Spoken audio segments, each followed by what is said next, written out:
Okay, ji. So IAS question number two. This question is from May June 2021, paper 3, variant 2. सवाल start होता है जी limited prepared the draft financial statements which are to be audited. The draft statement of financial position at 31st December 2020 is as follows. हमारे पास non current assets में goodwill है, property plant and equipment है, current assets मौजूद हैं. Then हमारे पास जो है equity की फिगर्स गिवन है. इक्विटी के बाद हमारे पास देखा जाए तो एक नॉन करंट लायबिलिटी भी है बैंक लोन की फॉर्म में. और फिर हमारे पास कुछ करंट लाइबिलिटीज है. आगे कहता है the following information is available. Goodwill is comprised of two elements. सबसे पहले उसने ऊपर दिया हुआ था, आप देखें गुडविल कितने का गुडविल उसने दिया हुआ था 80,000 का एसओएफपी के अंदर. कहता है गुडविल के अंदर दो चीजें आ रही हैं.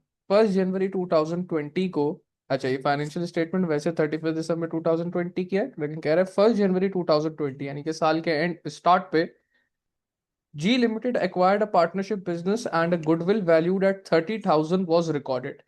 The value of goodwill at 31st December 2020 should be $24,000. कह रहा है कि इस 80,000 की जो गुडविल है ना, इसमें 30,000 की गुडविल आपकी क्या है, परचेज गुडविल है. ये 30,000 का जो आपकी गुडविल है ये परचेज गुडविल है, जो कि आपने 1 जनवरी को आपने को बिजनेस खरीदा था इस साल के शुरू में. और उसमें आपने उसकी पार्टनरशिप के बिजनेस को गुडविल दी थी 30,000 की. लेकिन कहता है कि साल के एंड पे ये जो वैल्यू ऑफ गुडविल है ये 24,000 होनी चाहिए. अभी 30,000 के हिसाब से रिकॉर्डेड है, लेकिन कह रहा है कि साल के एंड पे ये कायदे से 24,000 की इसकी वैल्यू होनी चाहिए. खैर, उसके आगे इसी एडजस्टमेंट के लिए कहता है गुडविल के लिए N advertising campaign 2 years ago had boosted the sale. The directors believe that the products are getting more popular and the company has a good reputation. Goodwill of 50,000 and the associated revaluation reserve of 50,000 have been created and recorded. एक advertising campaign चलाई है जिससे वो कह रहे हैं कि हमारा जो है ना मार्केट में माल ज्यादा बिक रहा है, हमारी सेल बूस्ट हो गई है. उस सेल की बूस्ट होने से ये समझ रहे हैं कि अब हमारी रेपुटेशन बहुत अच्छी हो गई है, जिसकी बेसिस पे उन्होंने 50,000 से गुडविल क्रिएट कर दी और 50,000 से रिवैल्यूएशन रिजर्व उठा के बना दी है. तो ये बेसिकली उन्होंने एक तरीके से इंटरनली जनरेटेड गुडविल को जो है रिकॉर्ड कर लिया है, जो कि एज पर IAS 38 हमें पता है अलाउ ही नहीं है. तो ये 50,000 की गुडविल जो आपने रिकॉर्ड की है, गलत रिकॉर्ड किया है. ये गुडविल रिकॉर्ड नहीं होनी चाहिए थी, because of as per IAS 38 हमें पता है कि गुडविल जो है वो इंटरनली जनरेटेड गुडविल नहीं रिकॉर्ड कर सकते. जो परचेज गुडविल थी वो आपने ठीक रिकॉर्ड की हुई है, इंटरनली जनरेटेड गुडविल आप रिकॉर्ड नहीं कर सकते. तो ये जो 80,000 है, इसमें से हमारी पहली बात हुई कि भाई 30,000 आपने पे किया था in the form of goodwill साल के शुरू में. साल के एंड पे उस गुडविल की वैल्यू 24,000 है. तो अब आपको पता है कि एक चीज होती है एमोटाइजेशन. एमोटाइजेशन क्या है? It is the gradual fall in the value of goodwill. और दूसरा आपने पढ़ा है इम्पेयरमेंट. अच्छा, इम्पेयरमेंट जिस तरीके से टेंजिबल नॉन करंट एसेट की होती है, मोटर व्हीकल, बिल्डिंग, इस टेंजिबल, इन सारे टेंजिबल यार नॉन करंट गुडविल एसेट्स के पे लिए होती है. amortization क्यों होती क्योंकि बेटा रेपुटेशन आपकी जो है वो डिक्रीज भी होती है ना. जरूरी नहीं है कि आप सिर्फ अगर आपने रेपुटेशन रिकॉर्ड कर दिया कि है तो उसके अंदर कोई फॉल उसकी वैल्यू के अंदर ना आए. अगर आपके बिजनेस की परफॉर्मेंस ओवर द ईयर अच्छी नहीं रही है, आपके ऊपर कोई केस हो गया, या लेट से आपके प्रोडक्ट्स लोगों ने बैन कर दिए बिकॉज ऑफ एनी रीजन, तो इस वजह से हम ये कहेंगे कि बिजनेस की रेपुटेशन की वैल्यू के अंदर या रेपुटेशन जो है वो बुरी हुई है, जिसकी वजह से हम एमोटाइजेशन को रिकॉर्ड कर रहे हैं. है? आई मीन उस पे जैसे वेर एंड टेयर या कुछ तो नहीं होता, तो फिर क्या ना ना ना, क्या वेयर, क्या मैंने बताया है ना. अगर किसी वजह से रेपुटेशन बिजनेस की डाउन चली जाए, किसी वजह से लोग उस बिजनेस के प्रोडक्ट को बैन कर दें, खरीदना बंद कर दें, जैसे अभी ये इसराइल गजा वाला जब मामला बहुत तेज था, आपको पता है मल्टीपल ब्रांड्स जो हैं वो बाइकआउट हुए थे. तो उनकी जो गुडविल है वो उसकी वजह से इम्पेयर हुई है. इम्पेयर होने का मतलब है कि उसकी वैल्यू जो है वो सिग्निफिकेंटली डिक्रीज हुई थी.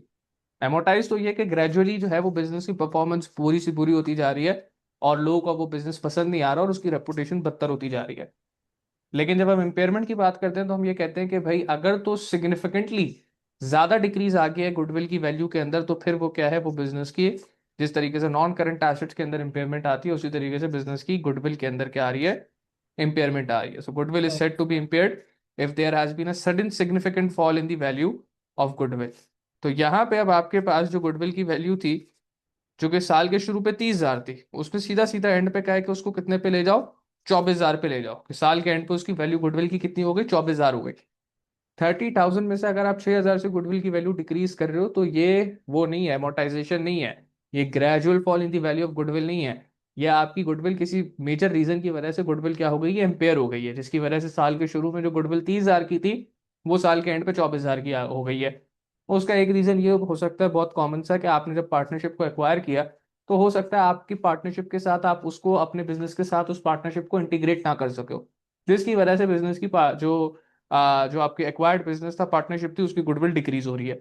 ये बहुत एक कॉमन रीजन है, क्योंकि आपने इरादा तो ये किया था कि मर्ज करके जो है वो हम बड़ा एक ब्रांड नेम बन जाएंगे, लेकिन हो सकता है वो मर्जर इतना सक्सेसफुल ना रहा हो, जिसकी वजह से जो एक्वायर्ड कंपनी, जो आपने जिस पार्टनरशिप को एक्वायर्ड किया है, उस बिजनेस की जो रेपुटेशन है वो डिक्रीज हो जाए, जिसकी वजह से आपकी जो गुडविल है उसकी वैल्यू भी नीचे जा रही है। सर इसका परसेंटेज चेंज 20% है, तो 20% नहीं हो सकता डिप्रिसिएशन? यार हो भी सकता है, लेकिन अभी यहाँ पे अगर एमोटाइजेशन की बात होती ना, तो एमोटाइजेशन के लिए वो कह देते कि ये जो है सीधा सीधा आपका एमोटाइजेशन है। लेकिन अभी इसको और भी पढ़ लेते हैं, हो सकता है कोई और बात कही भी हो। अभी तो मैंने सब आपको बताया कि गुडविल भी हो सकती है, क्या कहते हैं, गुडविल की एमोटाइजेशन भी हो सकती है, और गुडविल की बाकी नॉन करंट एसेट्स की तरह इम्पेयरमेंट भी हो सकती है। सही। देन आगे कहता है, included in the property plant and equipment is a specialised machine with a net book value of $32,400. This machine is used exclusively to produce a particular product whose production will be stopped 2 years later. The fair value and value in use of the specialized machine are 29,000 and 28,600 respectively. एक machine है जिसको अगर इस्तेमाल करते रहो तो फिर उसकी जो जिसको अगर इस्तेमाल करते रहो तो उसकी वैल्यू इन यूज 28,600 है, और अगर उसकी फेयर वैल्यू की बात करी जाए तो वो 29,000 है। लिखा हुआ, if the specialised machine is to be sold selling cost of 2,000 is expected to be incurred. यानी कि fair value minus cost of sale अगर निकाल दी जाए तो 29,000 माइनस 2,000 ये 27,000 बन रहा है, और वैल्यू इन यूज जो है वो इसकी 28,600 आ रही है। तो हमें पता है कि रिकवरेबल अमाउंट की जब हम बात करते हैं तो recoverable amount is the higher of fair value and value in use. तो इस केस में हमारे पास जो वैल्यू इन यूज है वो 28,600 है, और जब मैं फेयर वैल्यू की बात करता हूँ तो फेयर वैल्यू में से हमेशा ये बात याद रखिएगा, less any cost of sale. अगर कोई कॉस्ट ऑफ सेल है तो वो माइनस होके फेयर वैल्यू लिखी जाएगी। तो यहाँ पे एसेट की फेयर वैल्यू थी 29,000, लेकिन कॉस्ट ऑफ सेल 2,000 भी था। तो 29,000 माइनस 2,000 अगर देखा जाए तो fair value less cost of sale 27,000 बना, और वैल्यू इन यूज 28,600 था। दोनों में से हायर अमाउंट जाहिर सी बात है 28,600 है, जो कि वैल्यू इन यूज की अमाउंट थी। तो the same will be recorded as the recoverable अरे अमाउंट, यानी कि हमारे क्या इस है, अच्छा रिकवरी। रिकवरेबल अमाउंट बन गई। जबकि इस एसेट की जो कैरिंग अमाउंट जिस पे आपने इसको एसओपी में रिकॉर्ड किया हुआ है वो 32,400 है। अच्छा, 32,400 अब उसकी कैरिंग अमाउंट है, और रिकवरेबल अमाउंट सिर्फ 28,600 है। तो आपको पता है जो दोनों का डिफरेंस है 3,800, that will be recorded as a impairment loss. इसको हम इनकम स्टेटमेंट के अंदर भी एज अ एक्सपेंस शो करेंगे। सर नेटबुक वैल्यू कम हुई?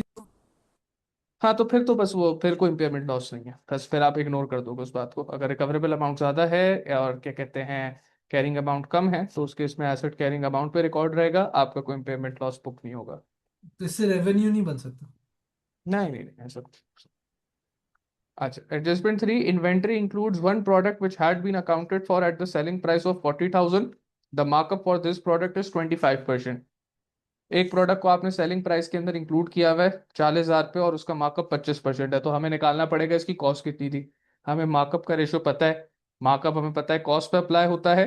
तो अगर मार्कअप कॉस्ट पे अप्लाई होता है तो उसका जो हमें रेशो पता है, रेशो क्या है भाई मार्कअप का, यहाँ लगा लेते हैं।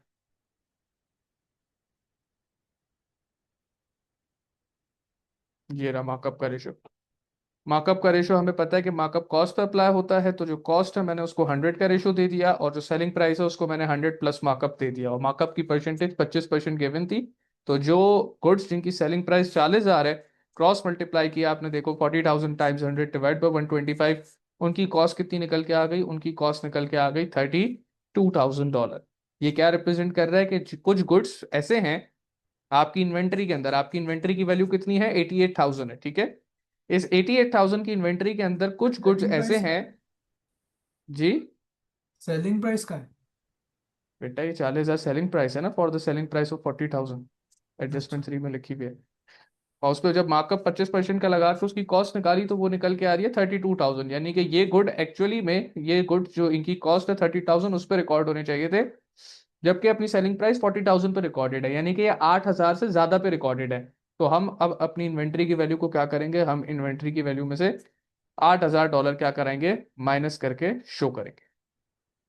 अच्छा, ये जो ऊपर अगर आप देखो तो हमने प्रॉपर्टी प्लांट एंड इक्विपमेंट में से भी -3800 किया हुआ है। क्यों -3800 किया हुआ है? जो इम्पेयरमेंट लॉस आपने निकाला था, क्योंकि जाहिर सी बात है अगर 3800 की इम्पेयरमेंट हुई है यहाँ पे, तो ये आपके नॉन करंट एसेट की, मैंने कहा ना कि इनकम स्टेटमेंट में एज एक्सपेंस तो जाएगा, लेकिन जितने से आप इसकी इम्पेयरमेंट है उतने से आपका नॉन करंट एसेट की वैल्यू के अंदर भी आप जो है वो डिक्रीज शो करोगे।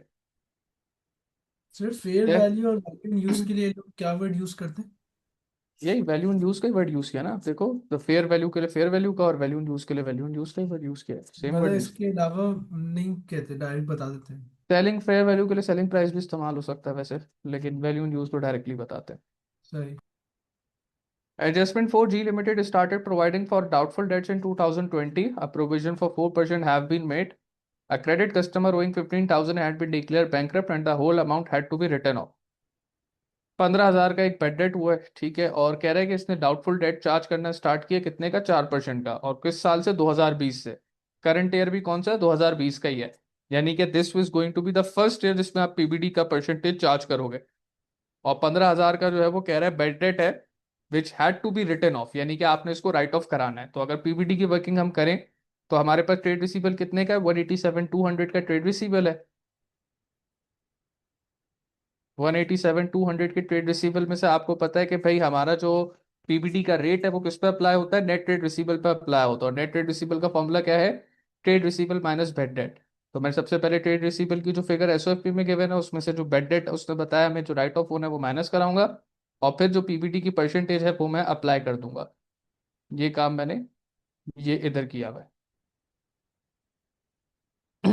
दैट द वैल्यू ऑफ, अच्छा अब यहाँ पे एक चीज और भी है कि 2020 में जब उसने कहा ना, इसको आप देखो, जब उसने कहा कि 2020 के अंदर एडजस्टमेंट नंबर 4 में a provision for 4% have been made, a credit customer owing 15,000। अच्छा, जरा बात सुनिएगा। कह रहा है कि जी लिमिटेड ने 4% का प्रोविजन ऑलरेडी चार्ज कर दिया है, जबकि एक क्रेडिट कस्टमर जिसने 15, जो कि हमें 15,000 ओ करता था, उसको अभी हमें राइट ऑफ कराना था। अब इससे हुआ क्या होगा? इससे हुआ ये होगा कि आपने बेड डेट राइट ऑफ कराने से पहले ही अपने जो करंट ट्रेड रिसीबल की फिगर है उस पर 4% का पीबीडी आपने मुसौबी लगा दिया है। इस बात का यही मतलब है। तो अब रिपीट कर सकते यहाँ पे उसने कहा है कि भाई हमने जी लिमिटेड जो है उसने, ये पहला साल है जिसमें वो पीबीडी चार्ज कर रही है। 15,000 का एक बेड डेट था और वो बेड डेट अभी तक डिडक्ट नहीं हुआ, वो राइट ऑफ कराना है। यहाँ पे जो आपके पास, मुझे बताओ, एसओएफपी में जो ट्रेड रिसीबल्स रिटर्न होते हैं इसमें से पीबीडी ऑलरेडी माइनस हुआ हुआ होता है, नहीं हुआ हुआ होता? अगर आप हैं? हुआ हुआ पीबीडी होता चार्ज है, कर चुके लेस हो तो लेस पीपीटी हुआ हुआ होता हुआ हुआ होता है। बिल्कुल, लेकिन ये जो पीबीडी लेस हुआ हुआ है इसकी अमाउंट हमें नहीं पता, ठीक है ना। हमारे पास नेट ट्रेड रिसीवेबल होंगे और उस नेट ट्रेड रिसीवेबल में से जो पीबीडी होगा वो माइनस हुआ हुआ है। तो अब मुझे नहीं पता कि हमारे नेट ट्रेड रिसीवेबल्स एग्जैक्टली कितने के थे। तो मैंने यहाँ पे यही बात करी, मैंने कहा कि भाई मुझे नेट ट्रेड रिसीवेबल नहीं पता, तो let the value of net trade receivable before deducting bad debt be X. इससे पहले कि आपने जब प्रोविजन फॉर डाउटफुल डेट जो है वो डिडक्ट किया हो, आपकी हम कह लेते हैं कि नेट ट्रेड रिसीवेबल की वैल्यू कितनी थी? एक्स थी। अगर नेट ट्रेड रिसीवेबल की वैल्यू बिफोर डिडक्टिंग, अच्छा यहाँ मैंने बेड डेट लिखा हुआ है, मैं इसको जरा क्लियर कर देता हूँ। ये यहाँ पे बात जो हो रही है प्रोविजन फॉर डाउटफुल डेट की हो रही है, before deducting PBD, before deducting PBD be X. तो अगर आपके trade receivable before deducting PBD X थे, तो आपको पता है कि भाई जो पीबीडी का रेट होता है वो ट्रेड रिसीवेबल पे, नेट ट्रेड रिसीवेबल पे लगता है। तो एक्स का 4% यानी नेट ट्रेड रिसीवेबल का 4%, एक्स टाइम 4%, ये आपका बन जाएगा 0.04x, जो कि क्लोजिंग पीबीडी को रिप्रेजेंट कर रहा है, जिसने अपेरेंटली नेट ट्रेड रिसीवेबल में से माइनस होना है। और नेट ट्रेड रिसीवेबल किसके बराबर है? एक्स के बराबर है। तो x माइनस 0.04x, ये आपके पास क्या निकल के आ जाएगा? ये आपके पास net trade receivable after deducting PBD निकल के आ जाएगा, जो कि कितना है? 0.96x, जो कि अपेरेंटली आपकी स्टेटमेंट ऑफ फाइनेंशियल पोजीशन के अंदर भी प्रोवाइडेड होता है। एसओएफपी के अंदर जैसे हमने अभी बात की ना, कि मैंने आपसे पूछा कि भाई एसओएफपी में से जो आप ट्रेड रिसीवेबल की फिगर निकलते हो उसमें से पीबीडी डिडक्टेड होता है नहीं होता? तो आपने कहा सर डिडक्टेड होता है। तो मैंने कहा कि भाई अगर लेट्स से तुम्हारा ट्रेड रिसीवेबल नेट एक्स था और उसी के ऊपर जो पीबीडी का रेट है 4% लग के आपका क्लोजिंग पीबीडी निकला होगा जो कि 0.04x है, तो ट्रेड रिसीवेबल में से पीबीडी एक्स में से 0.04x निकाल दो, तो तुम्हारे पास net trade receivable after deducting PBD जो कि स्टेटमेंट ऑफ फाइनेंशियल पोजीशन के अंदर रिकॉर्ड होते हैं वो निकल के आ जाएंगे, जो कि 0.96x है। और एसओएफपी के अंदर उसकी फिगर देखी जाए तो कितनी है? 187,200 है। 0.96 उधर जाके 187,200 से डिवाइड हुआ, तो मेरे पास एक्स की फिगर निकल के आ गई कितनी? $1,95,000। अच्छा, ये अब कौन सी फिगर है? अगेन ऊपर मैंने एक्स क्या अज्यूम किया था, मैंने कहा था कि एक्स नेट ट्रेड रिसीवेबल की वो फिगर है जो कि पीबीडी डिडक्ट होने से पहले थी। तो पीबीडी डिडक्ट होने से पहले आपके पास ट्रेड रिसीवेबल थे कितने के? 195,000 के। अब आप बोलो सर आप ये सारा काम कर क्यों रहे हैं? पीबीडी अगर डिडक्ट होना था तो वो डिडक्ट हुआ है, और ट्रेड रिसीवेबल आपके पास जो है वो deduct after deducting PBD given थे, तो आपने बिफोर डिडक्टिंग पीबीडी वाले ट्रेड रिसीवेबल क्यों निकाले? वो इसलिए निकाले भाई क्योंकि यहाँ पे रिटर्न है कि 15,000 का एक बेड डेट हुआ था जिसको अभी तक राइट ऑफ नहीं किया, और उसको राइट ऑफ करना है, had to be written off. और आपका पीबीटी जो चार्ज हुआ हुआ है वो आप इसे पूरे राइट ऑफ करके क्यूमुलेटिव ट्रेड फिर रिसीवेबल पीपीटी पे लिखना चार्ज हुआ है। हुआ है, इंक्लूडिंग दिस 50,000। हाँ बिल्कुल। तो अब हमने पहले निकाला कि भाई पीपीटी के बगैर जो ओरिजिनल ट्रेड रिसीवेबल थे वो कितने के थे? 195,000 के थे। और बिल्कुल अब मैं इसमें से पहले बेड डेट राइट ऑफ कराऊंगा, 195,000 माइनस 15,000, और अब जो 1,80,000 की फिगर आ रही है उस पर पीपीटी का रेट चार्ज करूंगा 4% का। तो मेरे पास क्लोजिंग पीपीटी आ रहा है 7,200। क्योंकि ये पहला साल है पीपीटी चार्ज करते हुए, तो ओपनिंग पीपीटी एग्जिस्ट नहीं करता, जो क्लोजिंग पीपीटी है वही हमारा चेंज इन पीपीटी हो जाएगा। तो closing PPT minus opening PPT, ये 7,200 बन गया, और इसी को मैं इनकम स्टेटमेंट के अंदर एज ए एक्सपेंस रिकॉर्ड करूंगा। 1 मिनट दिएगा, आसान हो जाए।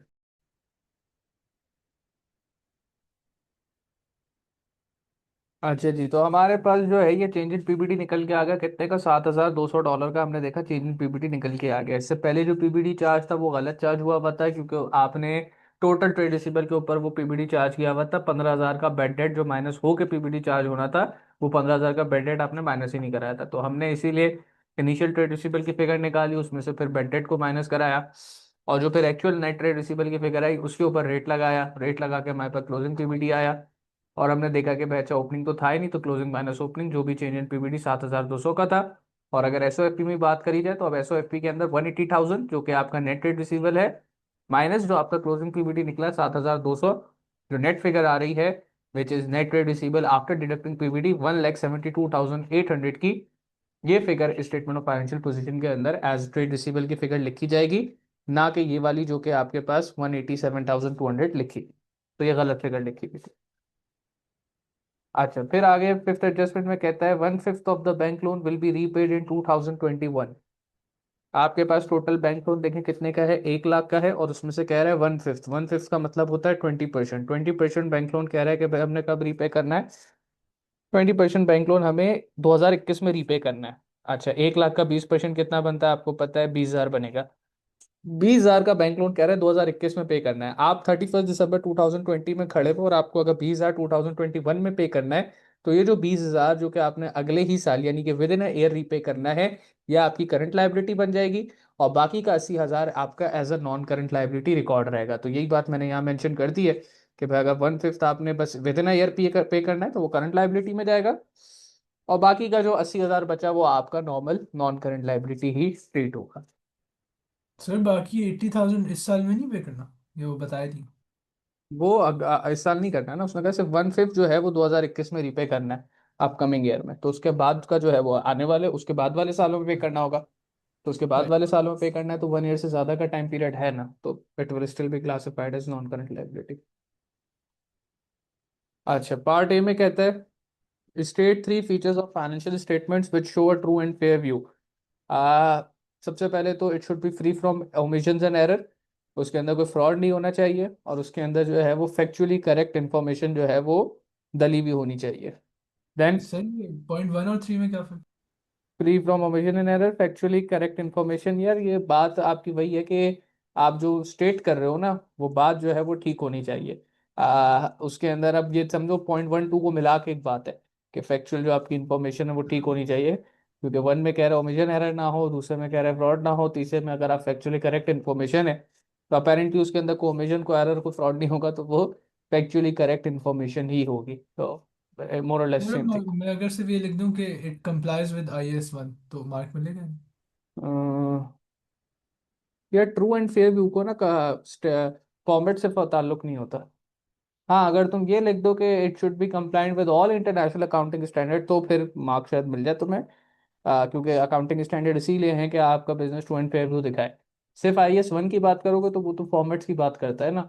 तो इवन बिजनेस फॉर्मेट्स फॉलो करते हुए भी विंडो ड्रेसिंग कर सकता है, फाइनेंशियल इंजीनियरिंग कर सकता है। सही। अच्छा, explain the directors the appropriate accounting ये ट्रीटमेंट लिख फॉर सकते हैं कि income. It follows the prudence concept. Prudence concept की बात कर रहे हो आप? हाँ। हाँ, मतलब जो मैंने कहा ना, it should follow all international accounting standard, तो मोर और लेस उसके अंदर अकाउंटिंग कॉन्सेप्ट्स भी आ जाते हैं। जो आपका अपना वो है, IAS 8 है, changes in accounting estimates errors and policies, तो उसमें पॉलिसीज वगैरह जो है वो एज पर अकाउंटिंग कॉन्सेप्ट ही बनाई जाती हैं। तो कोई एक बात इसमें से आप कर दो या दोनों का एक कंबाइंड पॉइंट बना दो तो मार्क मिल जाएगा आपको। अच्छा, आइटम 1I का कह रहा है ट्रीटमेंट क्या होगा भाई। तो आइटम 1I हमारा क्या था, हमने 30,000 की गुडविल साल के शुरू में एक पार्टनरशिप एक्वायर की थी, उसको पे की थी, वो हमारी बुक्स में रिटेन हुई भी है। साल के एंड पे कह रहा है उसकी वैल्यू 24,000 है। उस पर तुमने क्वेश्चन भी पूछा था कि सर 20% से क्या गुडविल जो है वो एमोटाइज नहीं हो सकती, तो इसका जवाब है नहीं हो सकती।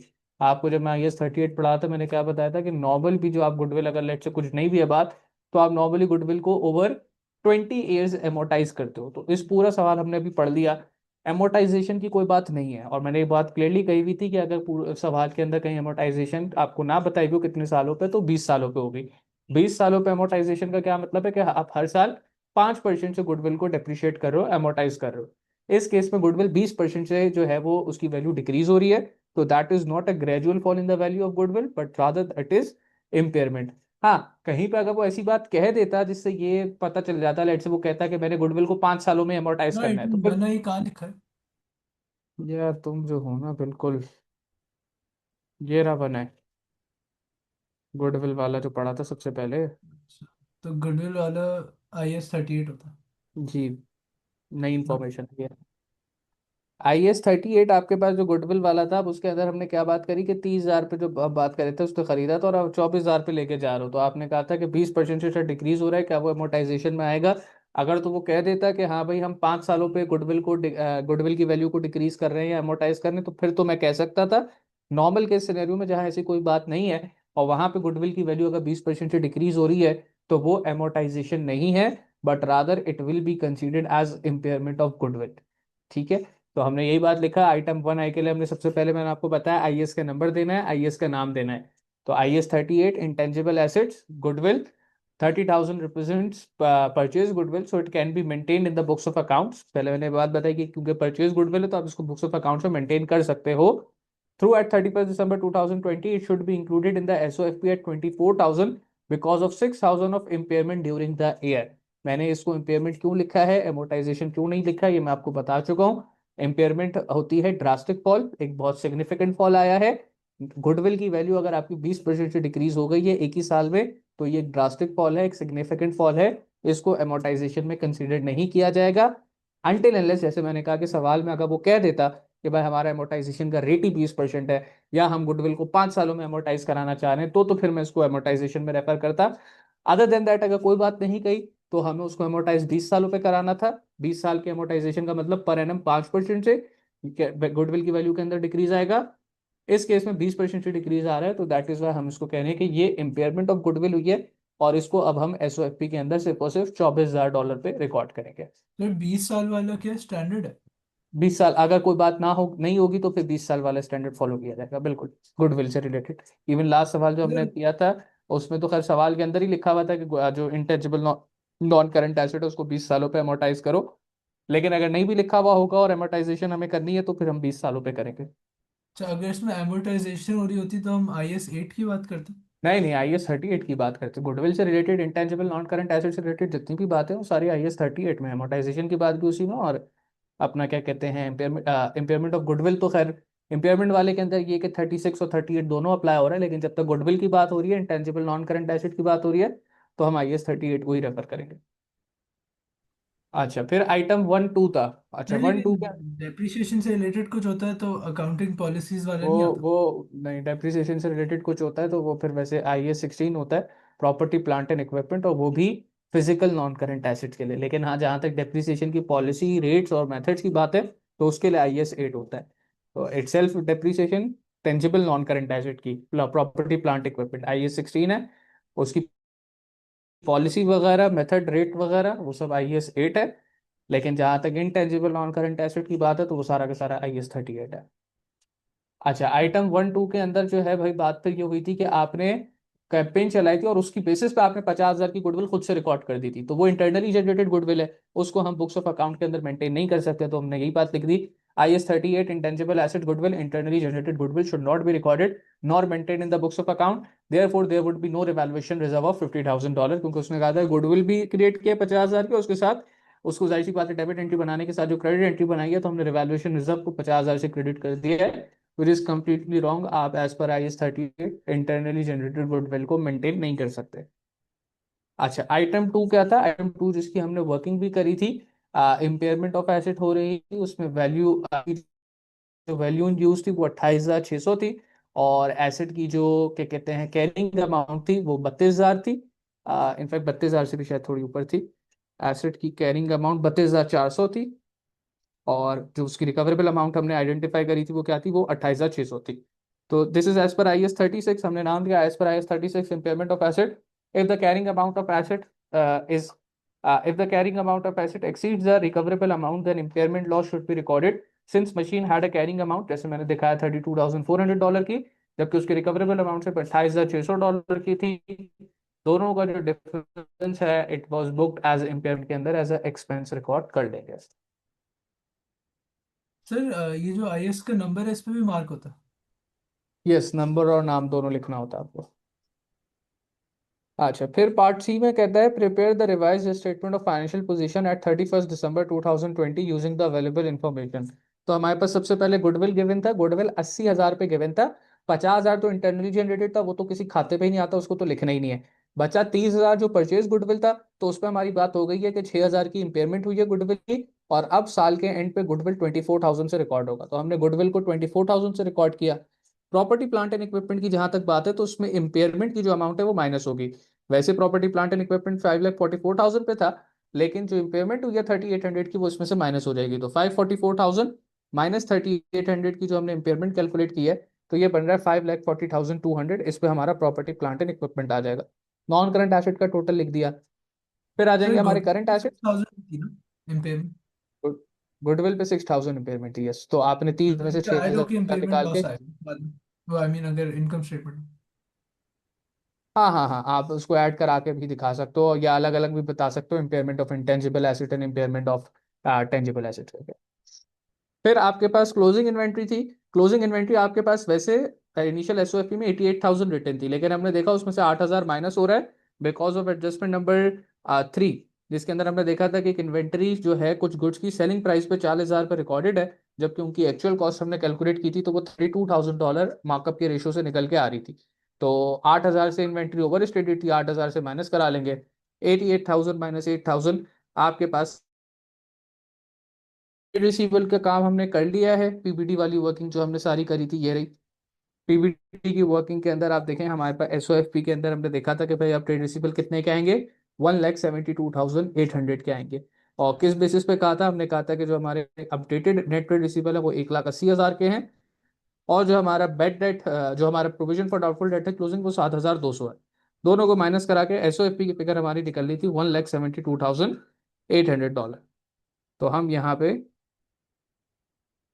क्लोजिंग इन्वेंट्री में हम के बाद हमने ट्रेड रिसीवेबल के अंदर कितना लिख दिया? ट्रेड रिसीवेबल के अंदर हमने लिख दिया $1,72,800। फिर हमारे पास करंट एसेट्स के अंदर कैश एंड कैश इक्विवेलेंट की एक फिगर थी। अच्छा, कैश एंड कैश इक्विवेलेंट की फिगर की बात करें तो कैश से मेरे ख्याल से कुछ इम्पैक्ट नहीं हुआ है, तो वो एज इट इज आ जाएगी $34,800, क्योंकि उसका कोई पूरी सारी जो ट्रांजेक्शन गिवन है कैश का इम्पैक्ट नहीं हो रहा। तो कैश एंड कैश इक्विवेलेंट आपके पास 34,800 ही आ गया। फिर आपके इक्विटी का सेक्शन बना। इक्विटी के सेक्शन में order share capital as it is आ जाएगा। कितने का ऑर्डिनरी शेयर कैपिटल था? 5 लाख का था। वो देखे मैंने एडिट तो देखे कितने की रिटर्न है, रीवैल्यूएशन रिजर्व ऊपर रिटर्न थी 85,000 की, जो कि गलत रिटर्न है, क्योंकि उसमें से 50,000 कहा हुआ था कि भाई रिवैल्यूएशन में क्रिएट किया गया है बिकॉज ऑफ गुडविल, और गुडविल ही जब हम रिकॉर्ड नहीं कर रहे हैं तो रिवैल्यूएशन रिजर्व तो किस बात की रिकॉर्ड होगी? वो भी रिकॉर्ड नहीं होनी। तो रिवैल्यूएशन रिजर्व जो कि 85,000 का बैलेंस था, उसमें से जो 50,000 गुडविल की वजह से क्रिएटेड है वो हमने माइनस करा दिया, और रिवैल्यूएशन रिजर्व अब 35,000 से रिकॉर्ड होगा। रीटेन एंडिंग के ऊपर फिर आ जाते हैं। हमने रिवैल्यूएशन रिजर्व रिकॉर्ड कर दिया कितने का? 35 का। अब रीटेन एंडिंग के लिए आप जरा बात समझिएगा, क्योंकि रीटेन एंडिंग के अंदर प्रॉफिट फॉर एयर का कंपोनेंट इंक्लूडेड होता है, और हमारे पास जो अभी हमने ये एडजस्टमेंट्स करी हैं, जब इस पे IAS के हिसाब से हम इसको एडजस्ट हम करा रहे हैं, तो हमने देखा कि यार कई चीजें ऐसी हैं जो कि हमारे, मैं आपको साथ साथ इसीलिए बताता भी गया कि इनकम स्टेटमेंट में एज एक्सपेंस जाएगा या ये प्रॉफिट को कम करेगा बढ़ाएगा। ये बात इसलिए मेंशन करता गया क्योंकि रीटेन एंडिंग अब आपने लिखनी है। तो जितनी भी एडजस्टमेंट थी, इसमें से जिस जिस एडजस्टमेंट ने प्रॉफिट को हिट किया है पॉजिटिवली या नेगेटिवली, वो जाहिर सी बात है रिटेन एंडिंग को भी फिर क्या करेगी, हिट करेगी। तो ओरिजिनली रिटेन एंडिंग कितने की है, 1,53,000 की रिटेन एंडिंग है, ये रही। देन उसके बाद 1,53,000 की रिटेन एंडिंग के बाद आपके पास, अब हम देख लेते हैं किस किस चीज ने प्रॉफिट को इम्पैक्ट किया है। सबसे पहले 1 आई की अगर बात करी जाए तो इम्पेयरमेंट ऑफ गुडविल 6,000 की हुई है, जो कि मैंने आपको बताया कि एज एक्सपेंस रिकॉर्ड होगी। तो मैंने यहाँ पे ना इसकी सेपरेट वर्किंग करी है, ये रही। रिटेन एंडिंग की मैंने सेपरेट कैलकुलेशन करी है। मैंने ओपनिंग बैलेंस से स्टार्ट किया, 1,53,000 है, जो कि 1,00,000 लिखा हुआ है। तो 1,53,000 से स्टार्ट किया मैंने। देन उसके बाद मैंने कहा कि भाई हमारे पास जो है वो इम्पेयरमेंट हुई है। सबसे पहले इम्पेयरमेंट ऑफ गुडविल हुई है 6,000 की, तो वो एक एक्सपेंस है, माइनस होगा। उसके बाद साथ ही साथ हमारे पास इम्पेयरमेंट ऑफ मशीनरी भी हुई थी, और इम्पेयरमेंट ऑफ मशीनरी कितने की हुई थी, 3,800 की हुई थी। वो भी एक एक्सपेंस है, तो वो भी माइनस हुआ। फिर हमारे पास क्लोजिंग इन्वेंट्री के अंदर भी डिक्रीज आया था। जो एक इन्वेंट का एक कुछ गुड्स उसने लिखा हुआ था ना कि सेलिंग प्राइस पे इंक्लूड है, और हमने उसको कॉस्ट पे किया था, तो हमने देखा क्लोजिंग इन्वेंट्री 8,000 से कम हो रही है। क्लोजिंग इन्वेंट्री जब कम होती है तो आपका कॉस्ट ऑफ सेल इंक्रीज हो जाता है। अब कॉस्ट ऑफ सेल इंक्रीज होता है तो आपके प्रॉफिट्स डिक्रीज हो जाते हैं। तो यहाँ पे डिक्रीज इन क्लोजिंग इन्वेंट्री की वजह से मैंने दिखाया कि भाई प्रॉफिट डिक्रीज हो रहा हो, प्रॉफिट डिक्रीज हो रहे हैं, तो ऑब्वियस मैंने आपको रीजन बताया कि वो रिटेन इंडेंट को भी डिक्रीजिंग डिक्रीज इन्वेंट्री की करेगा। वैल्यूज दिखा पंद्रह सकते हो हजार क्या? के बैड डेट रिटर्न नहीं थे उस। डिक्रीज इन इन्वेंट्री की वैल्यू हमने मार्कअप के थ्रू कैलकुलेट करी थी, ये रही। उसकी सेलिंग प्राइस 40,000 थी, कॉस्ट प्राइस 32,000 थी। डिफरेंस जो था वो उतने से ज़्यादा इन्वेंट्री रिकॉर्ड हुई भी थी, तो हमने सीधा 8,000 से इन्वेंट्री को कम कर दिया था। तो ये आपके पास एस के अंदर इन्वेंट्री है 88 की, और 88 में से आप देख लो 8 माइनस हो रहा है। तो जितना भी डिक्रीज इन इन्वेंट्री है वो प्रॉफिट को भी कम करेगा, तो हमने उसको प्रॉफिट में से भी कम करते हुए दिखा दिया। देन बेड डेट थे 15,000 के। बेड डेट हमें पता है एक्सपेंस होता है, वो प्रॉफिट को कम करता है। पहले रिकॉर्डेड नहीं थे, अब हमने रिकॉर्ड किया, तो उसने भी रिटेन एंडिंग को 15,000 से कम कर दिया। अच्छा, वन मोर थिंग और one last thing, provision for doubtful debt पहले भी चार्ज था, अभी भी चार्ज हुआ है। लेकिन पहले जो provision for doubtful debt charge था, वो बेड डेट राइट ऑफ कराने से पहले की जो फिगर थी उस पर चार्ज था, यानी कि इंक्रीज फिगर के ऊपर चार्ज था। और दूसरा जो अब हमने फिर पीबीटी कैलकुलेट किया, वो जो चार्ज हमने किया वो नेट डेट रिसीवेबल पे किया, जिसमें से बेड डेट की फिगर माइनस हो चुकी है। तो बेड डेट की इट सेल्फ फिगर कितनी थी, 15,000 थी। ठीक है। और पीबीटी का रेट कितना था, पीबीटी का रेट 4% था। तो 15,000 का 4%, $600। जब आपने इस बेड डेट को पहले माइनस नहीं कराया था तो पहले पीबीटी 600 से ज्यादा रिकॉर्डेड था। और अब आपने जब बेड डेट को माइनस करा के पीबीटी कैलकुलेट किया है, तो आपका वो पीबीटी जो 600 से ज्यादा रिकॉर्डेड था वो अब नहीं है। तो बेसिकली इस एडजस्टमेंट से आपके पीबीटी का जो एक्सपेंस था वो $600 से कम हो गया। तो उसको हमने यहाँ पे provision for doubtful debt over stated, जो पहले 600 से ओवर स्टेटेड था, जब उसको ठीक किया तो उसने हमारे प्रॉफिट्स को बढ़ा दिया। इसको अगर आप चाहो तो इस तरीके से भी देख सकते हो कि पहले आपकी लेकिन क्लोजिंग मेरा पीबीटी, वाला प्रोविजन था वो कम था ना। वो कम था ना। ये देखो, ये हमने क्लोजिंग पीबीटी पहले निकाली थी, पहले क्योंकि हमने रेट 1,95,000 के ट्रेड रिसीबल पे लगाया था 4%, तो पहले पीबीटी आ रही थी 7,800। जब हमने ठीक करके 1,80,000 के ऊपर रेट लगाया 4%, तो पीबीटी आ रहा है कितना, 7,200। तो आप देख लो 7,800 माइनस 7,200, वो भी 600 बना। तो अगर आपको इस तरीके से समझ आता है 7,800 माइनस 7,200, तो वो बात भी बिल्कुल ठीक है। दोनों के थ्रू ही आंसर $600 आ रहा है, और रिप्रेजेंट यही कर रहा है कि पहले पीबीटी ज्यादा चार्ज थी, एडजस्टमेंट करने के बाद जो है वो पीबीटी ठीक हो गई है। पहले ज्यादा जो चार्ज थी तब 7,800 थी, और सही करने के बाद 7,200 हो गई है, विच रिप्रेजेंट्स के पीबीटी 600 से कम हुई है, जो कि आपके प्रॉफिट को बढ़ाएगा। सबको ऐड सब्ट्रैक्ट किया तो आपके पास करेक्टेड रिटेन अर्निंग निकल के आ गई 1,20,800 की, और उसको जो है वो आपने एसओएफपी के अंदर रिटेन अर्निंग के अंदर रिकॉर्ड कर दिया। ऐड कराया तो आपके पास टोटल इक्विटी बन गई कितने की, 655,800 की। नॉन करंट लाइबिलिटी में वैसे बैंक लोन 1 लाख का रिकॉर्डेड था, लेकिन हमने देखा कि इसका 1/5 विद इन ईयर रीपे करता है, तो सिर्फ बाकी की जो 4/5 बचा, यानी कि बाकी का 80% बचा, वो आपके पास नॉन करंट लाइबिलिटी में शो हुआ 80,000। और करंट लाइबिलिटी के अंदर आप देखें जो लोन पेबल, जो 1/5 लोन है 20,000 का, वो अभी 1 साल के अंदर रीपे करना है, तो 20,000 वो इधर ही आ गया। और ट्रेड पेबल की अमाउंट मेरे ख्याल से सेम रही होगी, ट्रेड पेबल से रिलेटेड कोई एडजस्टमेंट नहीं थी। तो ट्रेड पेबल इधर भी एसओएफपी में भी 96,000 था, कोई एडजस्टमेंट नहीं है। तो करेक्टेड एसओएफपी के अंदर भी 96,000। ऐड सब ट्रैक कराया तो हमारे पास टोटल इक्विटी एंड लाइबिलिटी 851,800 आ गया। जो कि अपेरेंटली टोटल एसेट्स के बराबर है, जिसका मतलब ये है कि मैंने अपना काम ठीक ठीक कर लिया है और आईएएस की सही एप्लीकेशन कर लिया है। लास्ट पार्ट में कहता है director of G limited says whether the financial statement show a true and fair view does not really matter to the company. Comment on whether or not the directors statement is correct, justify your answer. तो जाहिर सी बात है, गलत बात है ना, क्योंकि आप फाइनेंशियल स्टेटमेंट्स बनाए इसलिए रहो ताकि स्टेक होल्डर को कम्युनिकेट कर सको कंपनी की true and fair view, performance और position. So if the financial statement does not represent true and fair view of business, then it will impact the credibility of business as well as the trust of relevant stakeholder will also be at stake. The auditors may then also issue a qualified audit report to the company. अच्छा, ये आपका qualified audit report का मतलब होता है कि अगर आपकी कंपनी की financial statements true and fair view of the business represent नहीं कर रही और उसके अंदर मटीरियल एरर्स मौजूद हैं, ठीक है ना, तो एक ऑडिटर, जब जो एक्सटर्नल ऑडिटर होता है, वो आके आपको एक क्वालिफाइड ऑडिट रिपोर्ट दे देगा या क्वालिफाइड इसको कहते हैं ओपिनियन दे देगा, जिसका मतलब ये होता है कि भाई आपकी जो फाइनेंशियल स्टेटमेंट्स हैं वो ट्रू एंड फेयर व्यू को रिप्रेजेंट नहीं कर रही। अच्छा, ये बात आपने याद रखनी है कि क्वालिफाइड ओपिनियन सर मैं तब दिया शुरू से जाएगा। बोल सकता हूँ कि the director statement is not correct. क्या? मैं शुरू से बोल सकता हूँ कि द डायरेक्टर हाँ हाँ स्टेटमेंट हाँ हाँ हाँ, करेक्ट वो बोल बिकॉज इट सकते डज हो। नॉट फॉलो द हाँ, इंटरनेशनल अकाउंटिंग स्टैंडर्ड। बिल्कुल बिल्कुल, वो बात आप कर सकते हो। और उसके बाद ये जो मैं क्वालिफाइड ओपिनियन की बात कर रहा हूँ, तो आप ये बात याद रखिएगा कि अगर फाइनेंशियल स्टेटमेंट ठीक नहीं है तो ऑडिटर क्वालिफाइड ओपिनियन देगा। अगर फाइनेंशियल स्टेटमेंट ठीक है तो ऑडिटर जो है वो नॉन क्वालिफाइड ओपिनियन देगा। तो बच्चे यहाँ पे कहते हैं कि सर क्वालिफाई का मतलब तो होता है ठीक है, लेकिन यहाँ ऑडिटिंग की रिपोर्ट्स के अंदर उल्टा है। क्वालिफाइड रिपोर्ट का मतलब ये कि मसला है, और नॉन क्वालिफाइड रिपोर्ट का या अनक्वालिफाइड रिपोर्ट का मकसद क्या है कि मसला नहीं है। तो अगर यहाँ ट्रू एंड फेयर व्यू नहीं होगा तो ऑडिटर का हमने लिख दिया कि भाई वो आपको एक क्वालिफाइड रिपोर्ट पब्लिश कर देगा, जो कि मार्केट में आपकी रेपुटेशन को बहुत बुरी तरीके से डैमेज करेगा। तो that was your complete question, May June 2021 paper 3 variant.